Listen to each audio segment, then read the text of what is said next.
Thank you, Dr. Chandrasekhar. We will move on to the next talk in this session. This is going to be a talk on tests which may help to identify early autoimmune disease. It's by Dr. Renuka. We are all, I think, again familiar with Dr. Renuka. She's the chief pathologist at Chandray and a director at the center, and she speaks very eloquently on so many of those tests that we as clinicians don't get to do during our training, but she can, I'm sure, acquaint us on how it's done and what we can do to interpret it better. Thank you very much. Dr. Renuka, podium is yours. Good morning. As Dr. Chandrasekhar has just elaborated, that it is very important that we should diagnose autoimmune diseases early. What is required is a good clinical suspicion and finding out what could be the cause of how should we investigate it earlier. There are a lot of very clear-cut systematic approach available for the diagnosis of autoimmune disorders. First and foremost, we should see what kind of arthritis it is. Is it involving, speaking of systemic autoimmune disorders, like whether it is involving the large joints, small joints, whether there is associated skin rash or any other features which can give us a clue as to what type of an arthritis it could be. But today, and then further we do investigations like most commonly a rheumatoid factor or anti-nuclear antibody whenever we think in terms of autoimmune diseases. And based on that, then we further work up the case.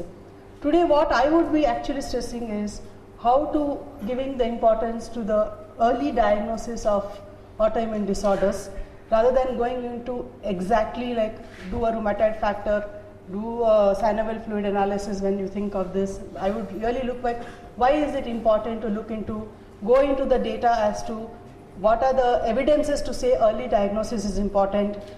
How important are these antibodies which we use for diagnosis of autoimmune disorders? Should we give importance to them? And further, how early we can make it, what would be the future of these autoantibodies?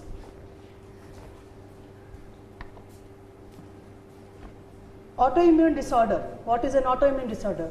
It is an adaptive immune response, which Chandrasekhar just told, T or B cell mediated against self-antigens, either with or without clinical manifestations. So that is autoimmunity. So autoimmunity doesn't mean that the patient has any clinical manifestations, but the same immune response when it is associated with the clinical manifestations, like say a renal disease, arthritis, rash, pleuritis, as a consequence of this T or B cell mediated response to self, then it is called as an autoimmune disorder.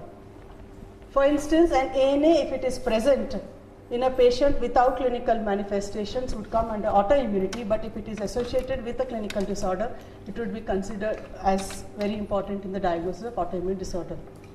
The prevalence, just now someone just asked a question, the prevalence of autoimmunity in the general population is about 5%. If you really consider both the organ-specific systemic autoimmune disorders, and it is rising. It is supposed to be currently the third most common chronic disorder after cardiovascular diseases and malignancies. This is as per some of the literatures which I've seen. The problem with autoimmune disorder is in the diagnosis, it is aggravated even more by the difficulty in establishing a definite diagnosis because there is a broad range and a lot of overlap of the clinical symptoms is present. So what we most commonly do are the tests for ANA or autoantibodies, which are useful, and then further work up on the antibodies to diagnose autoimmune disorders, to monitor disease activity and to predict outcome of autoimmune disorders. This all of us do in a well established when all the clinical features are present. Say if it is a lupus with a rash, having polyarthritis, having pleurisy and all other features, then there are a lot of criteria, ACR criteria, which will establish, when in established diagnosis, we think that okay, these are the tests to be done and it's very clear. But what about, so autoantibodies when they are present without clinical manifestation. This is a picture of Professor Y. Schoenfeld. He is the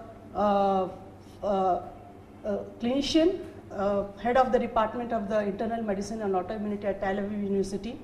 He is one of the first chairpersons of the autoimmune congregation and who held and of the international thing of autoimmunity. in one of his articles, he has mentioned it. In the past, when autoantibodies were found in a patient who showed no signs of disease, this was generally assumed to be a false positive autoantibody result, and sometimes it was even jokingly mentioned as labyrinthitis. So autoantibodies that are associated with, but now there is a lot of evidence to say that autoantibodies are associated with antibodies not only as a significant diagnostic, but their occurrence may well be a well-founded prediction for further development of autoimmune disorders. These autoantibodies appear years before the onset of autoimmune disorders. It can be a harbinger of autoimmune disorder, especially in the, so for that disease-specific autoantibodies may be required to be investigated, which may be present months, years, or even decades before the onset of the clinical symptoms. The detection of these specific antibodies may permit early diagnosis and prevent treatment.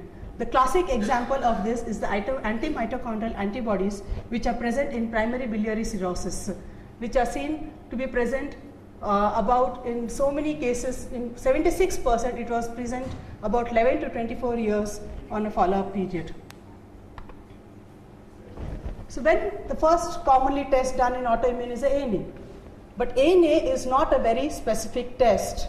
It is an important test when there is a strong clinical suspicion, of course, but it is positive in about 3% of the normal individuals, and it is at about at 1 in 30 dilution and 32% at 1 in 40 dilution, if you just take the intensity of say 1+. This risk increases with age.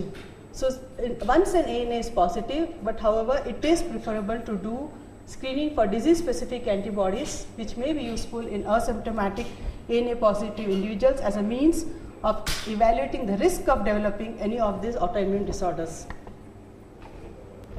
Then how do we differentiate a true false positive ANA? So suppose an ANA is positive and the patient has some minimal symptoms, probably a consistent follow-up is the only thing which will really help. There may be a necessity of a repeat ANA over a period more than ANA to follow up the clinical the patient after a few weeks.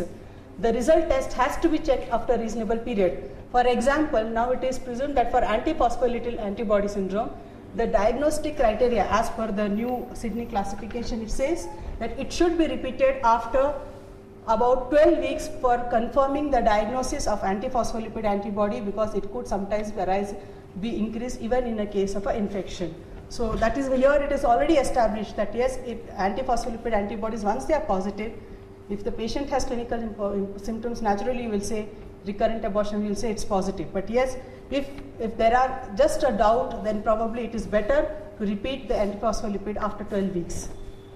So there is enough evidence now to say that once an ANA is positive, then further disease-specific autoantibodies have to be evaluated based on what is the pattern of it, whether it is a nuclear, whether it is a cytoplasmic, or whether it is a nucleolar. In nucleolar, again, there are various patterns which are present. This is just a picture to show homogeneous and a speckled, a nucleolar, and this is a cytoplasmic antimitochondrial antibody pattern.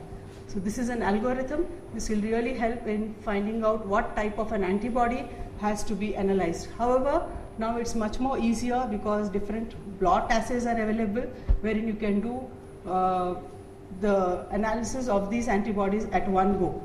But still they have their limitations. Sometimes when you need to do a ELISA for these assays, then it will help, the pattern will indicate help us in diagnosing, in getting further about things. As I said, one example of the presence of early was primary biliary cirrhosis, where autoantibodies are present much earlier. Coming to systemic lupus and erythematosus, about more than 100 autoantibodies have been detected in SLE cases actually. However, it has been noticed that ANA, anti-Rho, anti-La and antiphospholipid antibodies may be presented for extended periods of time before the onset of autoimmune disorders.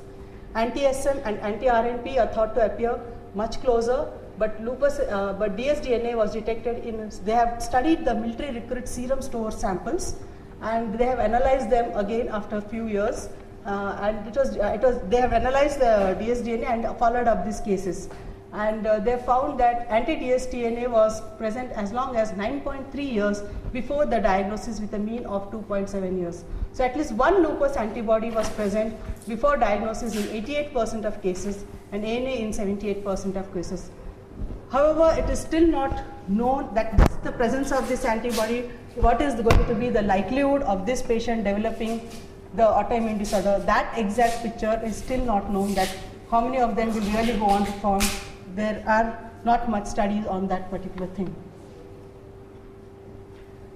As far as Sjogren's syndrome is concerned, anti-Rho60, that is SSA antibodies, SSB, and the Rho52 are the common antibodies. Anti-Rho60 antibodies were found in 10 to 50% of SLE and 60 to 80% of primary Sjogren's syndrome. Approximately 10 to 20% of SLE and a little higher than that were found in Sjogren's syndrome for SSB antibodies. In addition to being associated with Zika syndrome, antibodies to Rho52 and SSB are associated with cardiac conduction abnormalities in neonates. So when you have a pregnant lady and you are thinking in terms of a systemic autoimmune disorder, or even if the mother is asymptomatic and children are born with cardiac conduction abnormalities, these people should be investigated for the presence of these anti-Rho antibodies and this further, because the patients can develop autoimmune disorders. Could be the cause of the autoimmune disorder, because of autoimmune disorders. It has been noticed that anti-centromere antibodies, marker for limited scleroderma, can develop years before the onset of scleroderma, and anti-SCL70, which is a marker of diffuse scleroderma, was strongly associated with, is also present in many patients much earlier before the presence of this disease, the disease manifestations. Patients who had either of these antibodies were 63-fold more likely to develop signs of connective tissue disease by the end of a 11-year observation period.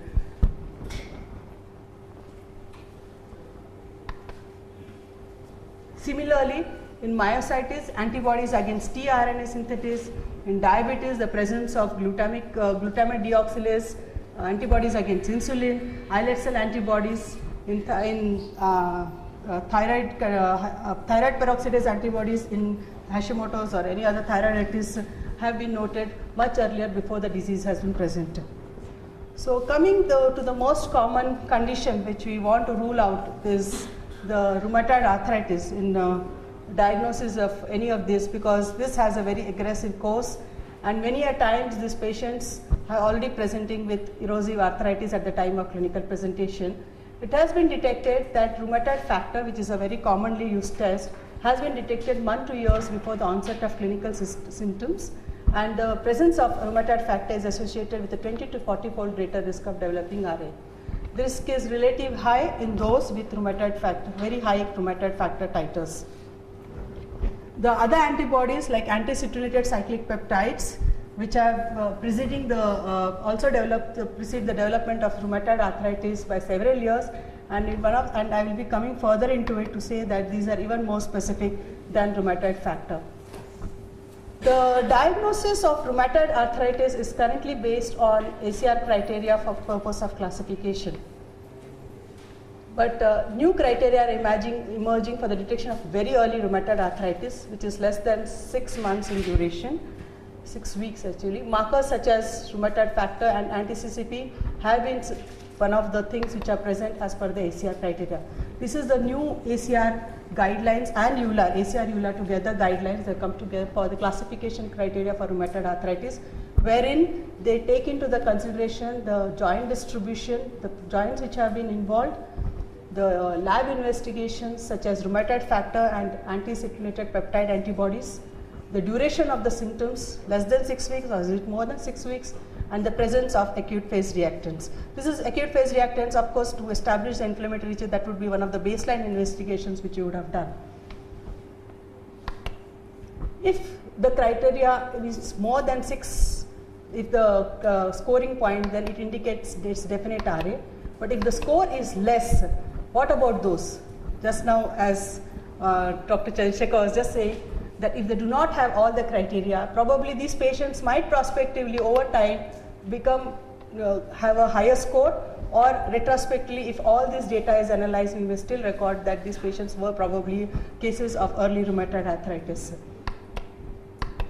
So, but one thing has to be borne in mind is that these criteria are not diagnostic criteria.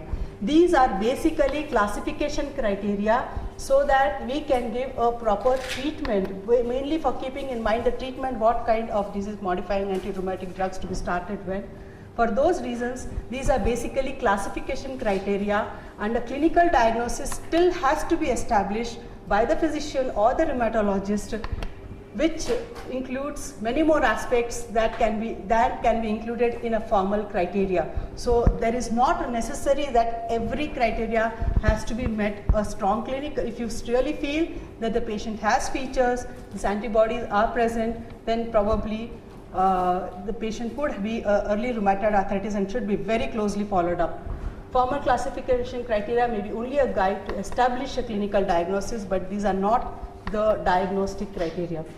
Coming to the lab part, the serology part, a negative rheumatoid factor indicates, which is less than the upper limit, would be a negative. If it is low positive, then it would give a score of 2, and a high positive a score of 3. So actually 3 of these score, in the score of 6, 3 is already met with rheumatoid factor or anti-CCP positivity if these are having high values, as well as the presence of the acute phase reactants, which will add one more point if it is positive. So then that indicates 4 of these points are already met with when you are diagnosing. If the patient has involvement of the small joints, 2 points given to that, and you are established a diagnosis of rheumatoid arthritis. Rheumatoid factor, this is the most common test, and it is central to autoimmune lab test. It is present, however, in 75% of established RAV, but this may be absent in the early 5 months, or appear with persistence only of synovitis. It is found only in 40 to 50% of early rheumatoid arthritis, not very specific, present in about 5%, which increases with elderly population to 15% of the general population. Positive in other rheumatoid disorders, as well as in other conditions such as neoplasias, infections, cryoglobulinemia, and sarcoidosis. The more, which has also been now accepted into the criteria, the current ACR and ULR criteria, is the anti-CCP antibody, which is an epitope of arginine residue which gets converted or citrulinated to citronate the cyclic peptides, and these are usually present at the site of inflammation, so they are or apoptosis, and antibodies directed to these modified cyclic citrulate peptides located in the major epitope of Felgren, and a lot of ELISAs are now available. So there has been a meta-analysis which has taken into consideration, say in Annals of Intermediate, which has taken into consideration 37 studies of anti-CCP and 50 studies of rheumatoid factor, and they have done the pool sensitivity, specificity, and the likelihood ratios. They have found that the sensitivity was as much near to that of rheumatoid factor, about 67%, and specificity was very high for the diagnosis of rheumatoid arthritis.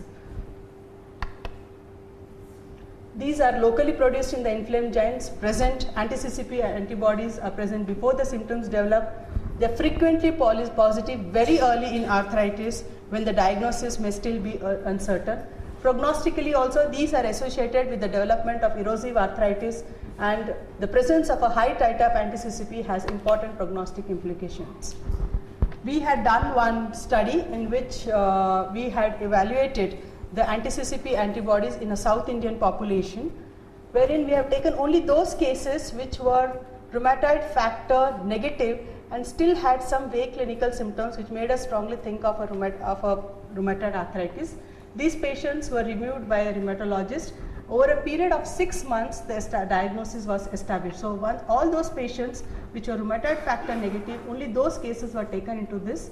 143 patients with early stages were studied, who were suspected of rheumatoid arthritis and was still rheumatoid factor negative, with a mean age of 40, and what we found was the mean age of these patients was 47, more common in females. 143 patients, of these 143 patients with atypical presentation and rheumatoid factor negative, we found additional 30 cases which were anti-CCP positive, of which on follow-up of another 3 to 6 months, they were established as rheumatoid arthritis, 26 of them, but however, and 4 of them were not. However, you will see, but there are still, in spite of, on the follow-up, we have still missed 15 cases of rheumatoid arthritis in spite of having added up of anti-CCP. So the sensitivity was 63, which was quite similar to the one in meta-analysis. Specificity was 96.1, and this finally what we felt was that anti-CCPs are highly specific for diagnosis of rheumatoid arthritis. It definitely supplements rheumatoid factor testing, because you could see that out of 143, about 20 cases were detected, which would have otherwise been missed by doing a rheumatoid factor assay alone. However, that may not be adequate, and there may be probably some more antibodies which are required for even to pick up the other cases which we have missed. So what are the other antibodies? The perinuclear, the antifiligrin antibodies are the perinuclear and the anti-keratin antibodies which are detected by IF, usually not done because very cumbersome. There are other antibodies which are now been detected, like the Ra33, the anti-alpha-anolis, the Sa antibodies, which are actually directed to citrulated vimentin, and placing them canticalplastatin antibodies. Anti-Sa antibodies are known to have a very high specificity, actually as much as anti-CCP, but very low sensitivity. So in early cases of arthritis, it might be detected in later cases of arthritis up to about 50%, but in early cases only 25%, so it's not very useful. So in addition to this, there has been one more antibody which is now making, a study has been there where they have evaluated the prospective study to evaluate rheumatoid factor, anti-CCP and Ra antibodies. Of this, they had 200 cases, of which 102 patients were rheumatoid arthritis and 90 developed some other inflammatory arthropathies. Ra33 was less specific and did not correlate with rheumatoid factor or with anti-CCP. They have done a flow chart over here. Patients were presenting with early arthritis. Rheumatoid factor more than 50 were taken into consideration, and the presence of anti-CCP antibodies. So they picked up 45% of cases of which were rheumatoid factor positive and additional 14% were added with doing the anti-CCP assay.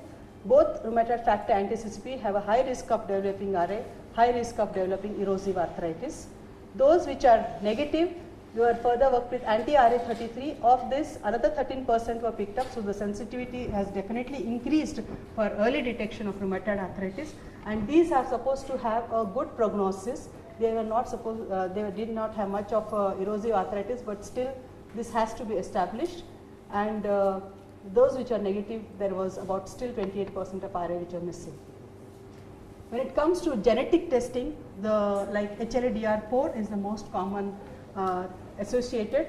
The presence of HLA-DR are known to increase the risk for severity of RA. Subtypes of serologically identifiable such as HLA-DRB1, 404 and the DRB10101, these have been studied by molecular studies, the presence of which are associated with the aggressive variant of rheumatoid arthritis. However, there has been a lot of heterogeneity in diverse populations, and even if there is a single kind of a homogeneous population, it was seen that there was it had a less predictive value, and the techniques makes its limits its use. So currently it is still used only as a research tool and does not have much prognostic diagnostic significance. And coming to the prognostic lab markers of these 183 patients with early rheumatoid arthritis, like it's not just diagnosis. If you come to, we need to know that which of these are probably going to be erosive, so that we can go more aggressive on that. Then furthermore investigations, like they have tried to do a study for prognostic lab markers in early cases of rheumatoid arthritis, of which 183 patients were analyzed. They have done the studies for ESR, HLA-DR, C-reactive proteins, and cartilage oligomeric matrix proteins, rheumatoid factor, anti-CCP and anti-IL-10, IL-1 alpha. Of this ESR, rheumatoid factor, the cartilage oligomatrix protein, naturally because these are the markers of degeneration of cartilage, and anti-CCP were associated with severe joint damage, anti-IL-1 alpha was associated with less severe damage, and a baseline CRP. So it's very critical to do a CRP. Baseline CRP and anti-CCP predict the radiologic outcome. As of now, with blot assays, we can assay only about 15 or 20 antibodies. Probably over a period, we will have other things like microarrays, wherein we can actually analyze, say, 100 autoantibodies at one go with just a 50 microliter of the sample. In a number of clinical situations, early diagnosis allows for the possibility of effective prophylaxis, such as in antiphospholipid, just a treatment with aspirin or a low molecular heparin will prevent abortion. It will be possible to make a concrete prognosis in the future of not only on the early diagnosis, but also probably to the right down to the prediction of the individual characteristic as to which organ will be affected when you see this presence of antibodies. We'll almost inevitably discover totally new antibodies. In addition to this, when we do microarrays and we find 100 antibodies, you may suddenly detect that probably this antibody is also associated with this disease, and what is the role that these are going to play in the pathogenesis of these conditions, because these antibodies have been seen in the all currently available data results illustrate the significance of extensive screening at the early stages if there is a suspicion of a condition like a rheumatoid arthritis. At the same time, however, it is very important that the responsible ethical use of this diagnostic possibility should be done. For instance, you cannot do, just because of this, we cannot just take and do an antibody testing in a general population. No, we cannot do that. But yes, definitely if a patient is having one systemic autoimmune disorder, then probably he should be worked up for other autoimmune disorders that might be required in the thing. There's still a long way to go. We're just the beginning for us, and thank you.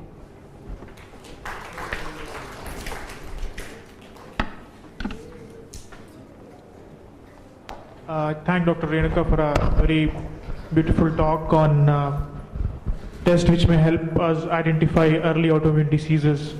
She's beautifully described how these tests, not only these new markers have diagnostic value, they also have prognostic value. But we should be cautious while interpreting them, because these tests can be positive even in non-normal individuals also. And that at present we don't have a diagnostic algorithm or a procedure how we can predict how these individuals or how many of these will develop autoimmune disease in the future. Only way we can probably know is that if we have them under regular follow-up and see. The topic is now open for discussion. Madam, I have a question. Yes. The RF test and the anti-CCP test both can have, you said, false positives and false negatives. What I understood was the false negatives are much less with anti-CCP compared with the RF factor. Definitely false negatives are much less. Much less. Much more specific. My point is, suppose in a given patient, if both the tests are positive, does it confirm the diagnosis of rheumatoid arthritis? Yes, we also found that The combination of these. the sensitivity. Suppose if both are positive, if both are negative, what does it indicate? Both the sensitivity and specificity definitely increase if both of them are positive. Wherein when you have a very high titer of antibody, say of rheumatoid factor, say around 100 or 80 or whatever it is, and the anti-CCP is also showing positivity with a high titer, then there is more likelihood that the sensitivity specificity will increase, and there will be less of false positive negative. Still, is it a confirmation? Is it a confirmation if both are positive? See, the confirmation, first and foremost, of course, you should have the clinical presentation. There should be involvement of the small giants of the hands or some kind of a clinical manifestation. Then yes, definitely I would think it would be more of a confirmatory kind of a test. But it's, I can't just do it on a normal patient and say no, RF is positive, anti-CCP is positive, and probably this patient is going to be doing. Madam, sorry for interrupting. The thing is, as a physician, sometimes we come across a lot of positive these antibodies. Can we say, for example, we are dealing with the long-standing PUOs and all, we can 100% rule out collagen vascular disease by doing these specific antibodies. 100% just eliminate the collagen vascular disease from the at least differential diagnosis. Can you label some tests? By asking those tests, we can say rule out collagen vascular disease. Yourself or Chandru, doesn't matter for me. See, initially I think ANA would be required for a workup of an autoimmune disorder if it is, you are not thinking in terms of rheumatoid arthritis. Especially in the PUO setup, we face a lot of Piracy of unknown problems. origin. Yeah, ultimately we don't know where exactly the patient is going to land. Sometimes we investigate thoroughly, extensively, we come to no conclusion. After 2 months, we ourselves feel bad, the patient having miliary tuberculosis, or the patient may be having some vascularity syndromes, or patient may be having lymphomas, or something like that. At least in early picture, the patient is having 1 month fever. By doing the specific antibodies test, can we reasonably rule out cholagenous disease? For a piracy of unknown origin, I think first and foremost, of course, we'll have to rule out the infectious like dengue, and so see for the presence of associated rash and other clinical features. And if the patient has any other kind of a rash, like suppose if you're thinking in PUO, means you're thinking in terms of an SLE, maybe some face rash or some other features, associated arthritis along with PUO, then those things would probably help you, and then ANA kind of a test would help. But there is nothing like you do this test and this is ruled out. But I think but the likelihood of ANA false negatives of false positive of ANA, yes. But if an ANA is usually not negative in a case of a connective tissue disorder. I think the topic of the question is, if I have a tough case and I'm trying to rely on, let's say, an ANA, by immunofluorescence or an ANA panel or something like that, if I get a negative, does that help me to predict this patient does not have a connective tissue disease? Technically, what you're asking is, what is the negative predictive value of a screening test for connective tissue disease? And in case of ANA by immunofluorescence, the negative predictive value is pretty high in the right context. And unfortunately, it's always context dependent. So if you have a PEO where you did not have a lot of connective tissue disease symptoms, I think your point is well taken. If you have a situation where the clinical features are confusing, you may have, as she said, over a period of time find that the ANA will turn up positive later in time. So this is our diagnostic dilemma. But in a situation where the clinical findings are not supportive of a connective tissue disease, a negative ANA has a very high negative predictive value. I think that covers that. And I'm sure Dharmanand's next talk will cover that too. Yeah.